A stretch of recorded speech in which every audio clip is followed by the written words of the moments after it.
C'est un fléau dans les jardins, on les appelle les chenilles processionnaires. Et avec le réchauffement climatique, elles sont en train d'étendre leur territoire. Le problème, c'est qu'elles peuvent constituer un danger. Explication avec Axel Béraud et Céline Olive. Voilà, vas-y, ouvre.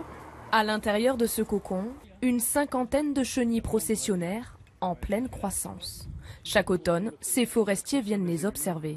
Ah ouais, il est encore bien visible. Hein. Ouais. Par contre, Premier constat, en 2 ans, le nombre de nids a triplé sur cette parcelle et le comportement des insectes a changé. là, c'est un ancien nid, là.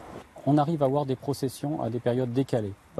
Dans la Limagne, à partir du mois de décembre, certaines années, notamment l'année 2015-2016, avec un hiver particulièrement doux, les chenilles ont fait leur cycle plus rapidement, elles sont descendues plus tôt.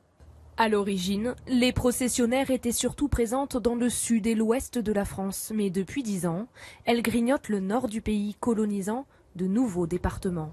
Et si le phénomène est inquiétant, c'est parce que ces chenilles sont très urticantes. Leurs poils peuvent provoquer des allergies chez l'homme et des complications bien plus graves chez les animaux. Le plus gros danger pour le chien, c'est si le chien le lèche ou l'avale. S'il le lèche, ça va entraîner une inflammation violente de la bouche qui peut aboutir à une perte d'un morceau de la langue ou même d'un morceau conséquent et des douleurs et des symptômes lourds. S'il l'avale, s'il en avale plusieurs, ça peut même aboutir à la mort du chien. Alors pour prévenir ces incidents, la commune de Châtel-Guyon chasse les chenilles dans les espaces publics. Avant, ces agents communaux brûlaient les cocons.